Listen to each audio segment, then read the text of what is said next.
Hello dear students, आज हम dissolution of a form के कंप्लीट कॉन्सेप्ट को एक ही लेक्चर में समझेंगे।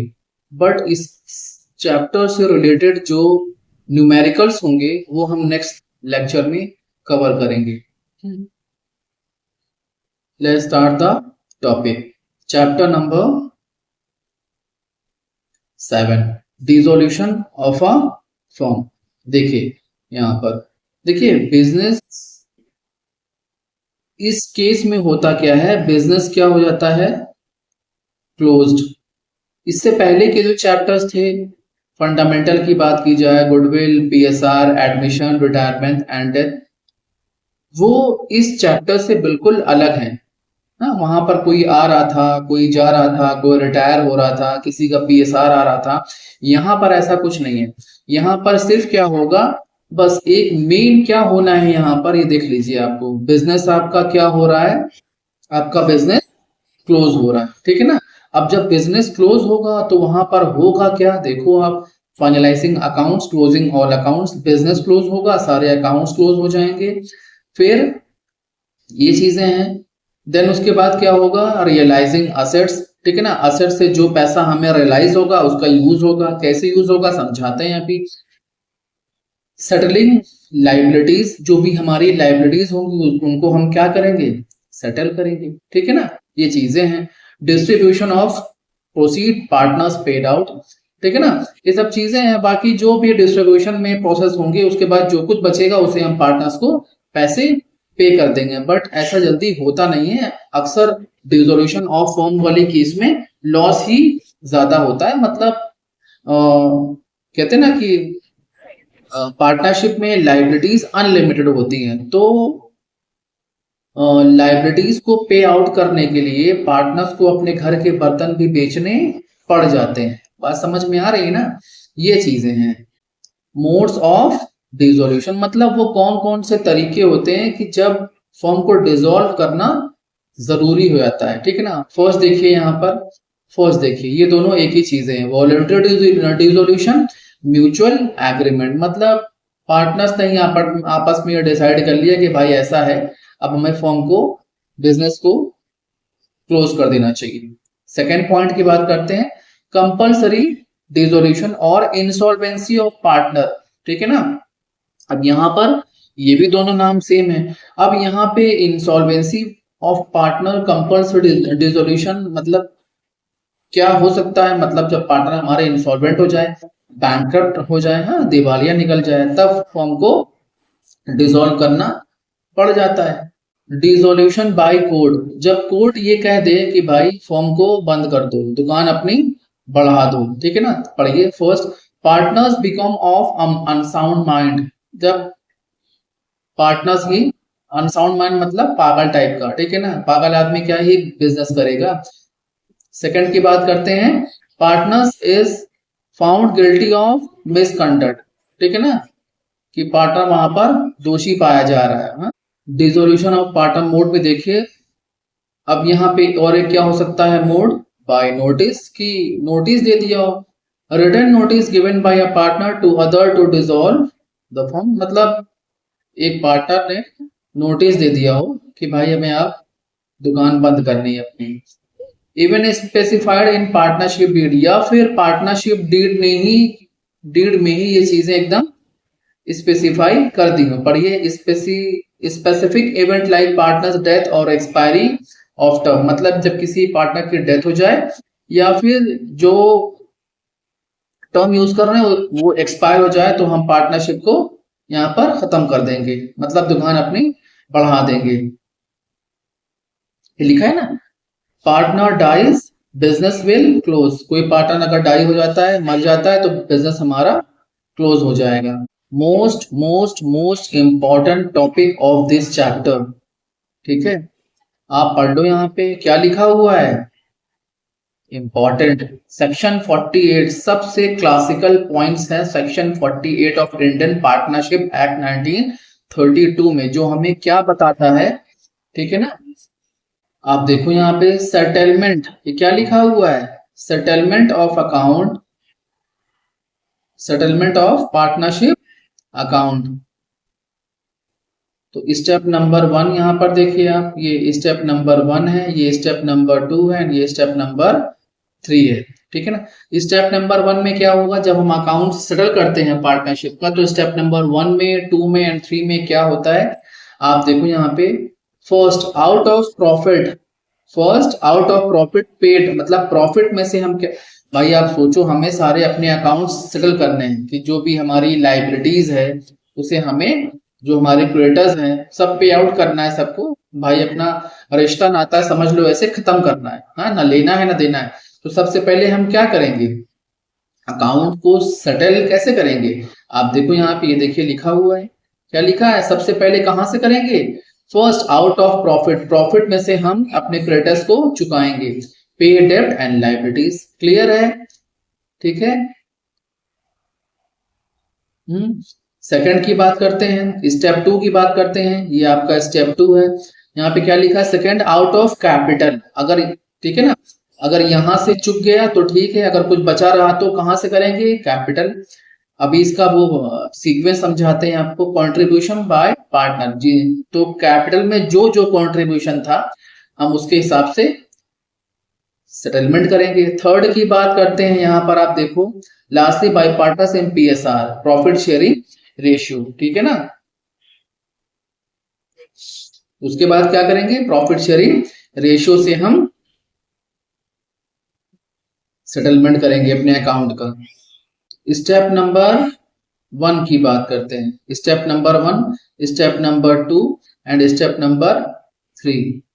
अब पार्टनरशिप का डिसोल्यूशन हो रहा है, अब देखो यहां पर, तो पार्टनरशिप का अगर डिसोल्यूशन होता है तो यहां पर स्टेप नंबर 1 क्या होता है, पार्टनर डिसाइड टू डिसॉल्व। अब पार्टनर से ये एकदम 100% डिसीजन ले लिया है कि आप फॉर्म को डिसॉल्व किया जाए, अपनी दुकान को बढ़ा दिया जाए, फर्स्ट हो गया।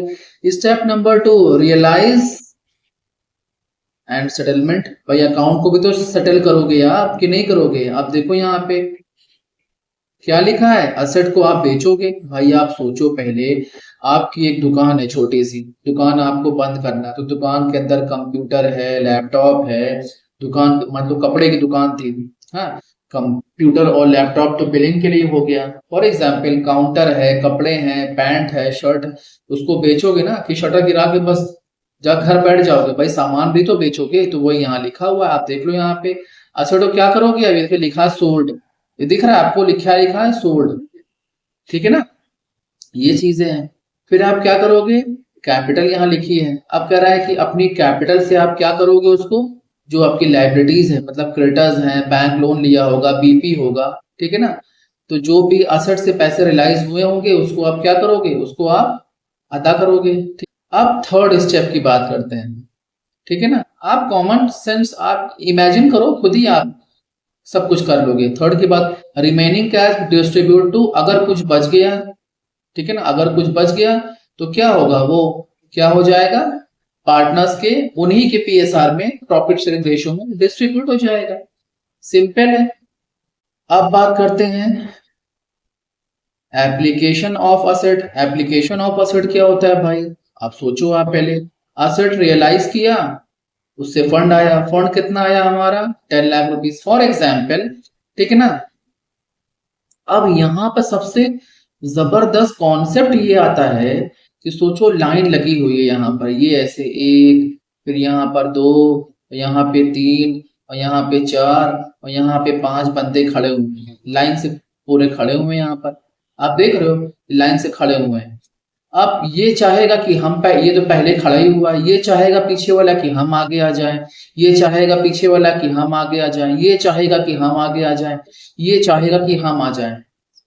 मतलब कहीं ऐसा ना हो कि ये 10 लाख रुपए खत्म हो जाए और पीछे वाला खड़ा रह जाए। तो गवर्नमेंट ने क्या क्या किया, एक कानून बनाया, एक लॉ बनाया। आप सोचो, हाँ, हर चीज में एक नियम, अकाउंटेंसी पढ़ रहे हो ना, हाँ, हिंदी तो पढ़ नहीं रहे हो आप, बात समझ में आ रही है ना। अब देखो यहाँ पे कि क्या वो चीजें हैं, आप सुनोगे तो आपको सुनने में बड़ा मजा आएगा, ठीक है ना। ये क्या जबरदस्त रूल है, आप देखो ये क्या लिखा है, रियलाइजेशन एक्सपेंसिव, मतलब आर मतलब रट्टा, मतलब रट डालो आप इस चीज को कि फर्स्ट पर क्या होगा, सेकंड पर कौन खड़ा होगा लाइन में, थर्ड लाइन में कौन खड़ा होगा, हाँ, फोर्थ नंबर पर कौन खड़ा होगा, फिफ्थ नंबर पर कौन खड़ा होगा, सिक्स नंबर पर कौन खड़ा होगा। ये नंबर एकदम एकदम फिक्स है, ठीक है ना। ऐसा नहीं है कि 2 नंबर वाला 1 नंबर पे आ जाए, 2 नंबर वाला 6 नंबर पे आ जाए, 6 नंबर वाला 3 नंबर पे आ जाए। तो कह रहा है फर्स्ट लाइन में अगर फर्स्ट सबसे आगे अगर कोई खड़ा होगा तो वो कौन खड़ा होगा, रियलाइजेशन एक्सपेंस वाला। मतलब ये कोई ऐसा बंदा नहीं होता, या हो भी सकता है किसी ने किया होगा, अब यह कॉन्सेप्ट आगे आएगा कि एक पार्टनर ऐसा है जिसने रियलाइजेशन एक्सपेंस किया होगा। अब ये रियलाइजेशन एक्सपेंस क्या होता है पहले आप पढ़ लो, क्या लिखा है पहले कॉन्सेप्ट पढ़ लो, क्या होता है समझाते हैं फिर। Firstly out of realisation proceed, सबसे पहले पैसा जो 10 लाख रुपीस आप देख लो यहाँ पर, असेट को बेचने पर 10 लाख रुपीस हमें मिले। अब 10 लाख रुपीस को सबसे पहले किसको दिया जाएगा, इसको पहले हटाओ यहां पर, हाँ। तो अगर 10 लाख रुपीस की बात है तो सबसे पहले किसको दिया जाएगा, रियलाइजेशन एक्सपेंस दिया जाएगा। ये चीजें हैं उस, ठीक है ना। अब यहाँ पे कह रहा है, अब ये आ रहा है 150 या कुछ भी हो सकता है, 1500 भी हो सकता है। आप सोचो, मैंने कहा यार मेरे पास एक कपड़े की शॉप है, तो मुझे अपने सारे कपड़े को सेल करना है, मतलब कपड़े हमारे थे, हाँ, 10 लाख रुपीज के कपड़े हमारे सारे बिक गए। लेकिन जिसको बेचना है वो कह रहा है भाई हम नहीं जाएंगे, तुम लेकर आओ कपड़े हमारे पास। तो भाई आप सोचो, कपड़े को अपने कंधे पे तो ला देंगे नहीं, लेबर लगाएंगे, ऑटो करेंगे, रिक्शा करेंगे, तो उसको करने में, यहाँ पर तो मैंने वैसे 150 लिख दिया, तो उसको करने में आप एज्यूम कीजिए, या 150 ही रहने दो, कोई दिक्कत नहीं है, 150 से जो लिखा है वही सही है, ठीक है ना। 150 रुपीज के एक्सपेंसिव आ गए। अब क्या करेंगे, इस 150 को कंट्रीब्यूट कर देंगे पार्टनर में, मतलब ये 150 सारे पार्टनर्स के ऊपर आ गया, ठीक है। अब ये चीजें हैं, अब ये सबसे पहले क्या होगा, ये 150 रुपीज का जो रियलाइजेशन एक्सपेंस है वो दिया जाएगा, 150 का रियलाइजेशन एक्सपेंस। सेकंड की बात करते हैं, सेकंड की बात करते हैं तो सेकंड में 2 चीजें होती हैं, एक होता है सिक्योर्ड लोन, एक होता है अनसिक्योर्ड लोन। ये क्या होता है भाई समझाते हैं। सिक्योर्ड लोन मतलब हमने 4.5 लाख रुपए का लोन लिया हुआ था, सिक्योर्ड लोन, और 2 लाख रुपए का अनसिक्योर्ड लोन लिया हुआ था। सिक्योर्ड लोन 4.5 लाख का मतलब आपको वहां पर कुछ, मतलब एज अ सिक्योरिटी मनी भी, सिक्योरिटी में कुछ आपको डिपॉजिट भी करना पड़ा रहा होगा, जिसे हम बोलते हैं सिक्योर्ड लोन। बात समझ में आ रही है ना। ये चीजें हैं, 4.5 लाख रुपए आपने लिए थे, और एक से आपने 2 लाख रुपए लिए थे, तो वो कहा अरे यार हम तुमसे सिक्योरिटी लेंगे, तुम यार भाई हो अपने। बात समझ में आई। तो 150 रुपीज दे दिए हमने फर्स्ट में, किसको, रियलाइजेशन में, जो लाइन में सबसे पहला बंदा होगा। लाइन में दूसरा बंदा कौन होगा, देखिए यहाँ पे लिखा भी है, सेकंड सिक्योर्ड लोन वाला, जिसे हम 4.5 लाख रुपए दे देंगे, ठीक है। ये चीजें हैं। थर्ड लाइन में थर्ड नंबर पर कौन खड़ा होगा, अनसिक्योर्ड लोन वाला बंदा, ठीक है। बात समझ में आ रही है ना। पार्टनर ने लोन दिया हुआ है, कैपिटल सॉरी पार्टनर्स ने लोन दिया हुआ है फॉर्म को, तो वो पार्टनर खड़ा हो जाएगा, ठीक है।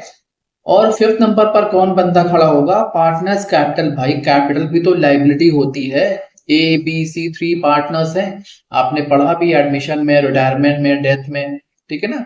ये चीजें हैं, तो कैपिटल का अब भुगतान किया जाएगा, पेमेंट होगा किसको, फॉर्म कैपिटल का पेमेंट करेगा ना, तो वो कितना हो सकता है, फॉर एग्जाम्पल 2.5 लाख, 2.5 लाख रुपए, ठीक है ना। अब सबको आप ऐड कर लो, आप सबको ऐड कर लो, आप देख लो यहाँ पे 4.5 लाख रुपए ये है, 2 लाख रुपए ये कितने हो गए, 6.5 लाख रुपए, ठीक है। 6 लाख रुपए, 1 लाख रुपए ये कितने हो गए, 7.5 लाख रुपए, 2.5 लाख रुपए ये कितने हो गए, 10 लाख रुपीज। एग्जाम्पल के लिए आपको समझा रहे हैं, ठीक है ना। तो 10 लाख रुपीज हमें असेट से रियलाइज हुए थे, वसूल हुए थे, 10 लाख रुपीज का पेमेंट हमने कर दिया। ये सिंपल कॉन्सेप्ट था आपके डिसोल्यूशन का, ठीक है ना। इस कॉन्सेप्ट को आपको रट्टा मारना है जबरदस्त। अब कह रहा है कि अगर कुछ बच जाता है तो, मान लो फॉर एग्जाम्पल अगर कुछ बच जाता है तो वो क्या होगा, for example A B C 3 partners हैं तो वो क्या हो जाएंगे, उन्हीं के पीएसआर में डिस्ट्रीब्यूट हो जाएंगे। अभी तो खैर नहीं बचा 10 लाख में, पूरा आधा हो गया, लेकिन जनरली होता क्या है, लॉस ही होता है डिसॉल्व में। बात समझ में आ रही है ना, प्रॉफिट बहुत कम होता है, ऐसा नहीं नहीं होता, होता है, बस ज्यादातर लॉस ही होता है। तो यहाँ पर एक छोटा सा सेक्शन और है, सेक्शन 49, ठीक है ना, क्या कहता है, फर्म्स डेब्ट एंड प्राइवेट डेब्ट। तो ये क्या होता है भाई, समझाते हैं आपको। फर्म डेब्ट इज फर्म्स लायबिलिटी, मतलब हमने कहा कि आपको समझाते हैं इलेक्ट्रिसिटी बिल को लेकर। मैंने कहा इलेक्ट्रिसिटी बिल घर में भी आते हैं, फर्म में भी आते हैं। 10,000 का इलेक्ट्रिसिटी बिल, 10,000 का इलेक्ट्रिसिटी बिल फॉर एग्जाम्पल 10,000 का इलेक्ट्रिसिटी बिल फर्म में भी आया हुआ है उसी मंथ जैन में, और जैन में ही 10,000 का इलेक्ट्रिसिटी बिल आपके घर का भी आया हुआ है, मतलब प्राइवेट। तो डेप्थ तो दोनों है, ये लिखा है ना यहाँ पर, ये देखिए डेप्थ, तो डेप्थ तो दोनों है, डेप्थ तो दोनों है। बट आप सोचो firm depth is firms liability, जो बिजली के बिल फर्म का आया है वो फर्म की लायबिलिटी है, फर्म पे करेगा ना। Private depth is partners personal liability, ठीक है ना, ए का बी का सी का जो भी घर का बिजली का बिल आया वो उनकी पर्सनल लायबिलिटी है, फर्म की लायबिलिटी नहीं हो सकती। बात समझ में आ रही। तो ये सिंपल सा कॉन्सेप्ट था। फर्स्ट हमारा क्या है, फर्स्ट हमारा क्या है, फर्म्स असेट, सेकंड हमारा क्या है, पार्टनर्स असेट। अब हमने कहा कि फर्म में जो असेट है उसको हमने, अब देखिए first and firms asset first and second, partners asset first and second. तो पहले फर्म्स असेट की बात करते हैं। तो फर्म्स की अगर असेट होगी तो पहले वो असेट को हमने बेचा है, तो उस असेट को बेचने के बाद सबसे पहले क्या करेंगे, फर्म्स के जो भी डेब्ट है वो हम क्या करेंगे, अदा करेंगे। उससे कुछ बच गया तो हम क्या करेंगे, प्राइवेट डेब्ट को अपने हम चुकाएंगे। बात समझ में आ रही ना। ये क्या लिखा है, पार्टनर्स असेट। अब पार्टनर्स की एसेट की बात करें यहां पर, ये देखो, तो यहां पर क्या हो सकता है, पहले हम अपने जो प्राइवेट डेब्ट है वो हम अदा करेंगे, देन उसके बाद जो हमारे फर्म्स के डेब्ट है वो अदा करेंगे। अगर हम एक लाइन में बात करें तो हम ये कह सकते हैं, जैसा डेब्ट वैसा अदायगी, ठीक है ना, कि अगर फर्म्स का डेब्ट है तो पहले फर्म्स का, सॉरी फर्म्स की एसेट बिक रही है तो पहले फर्म्स का डेब्ट दिया जाएगा। पार्टनर्स की एसेट बिक रही है तो पहले पार्टनर्स के डेब्ट दिए जाएंगे जो पर्सनल है, ठीक है। अब ये छोटा सा सिंपल सा आपके लिए एक होमवर्क है, एक आपके लिए होमवर्क है, dissolution of a firm, dissolution of partnership, इन दोनों में क्या फर्क होता है ये आप लोग कर लीजिएगा। बात करते हैं अब यहां पर होता क्या है जनरली, देखिए अब आपको समझा दे रहे हैं।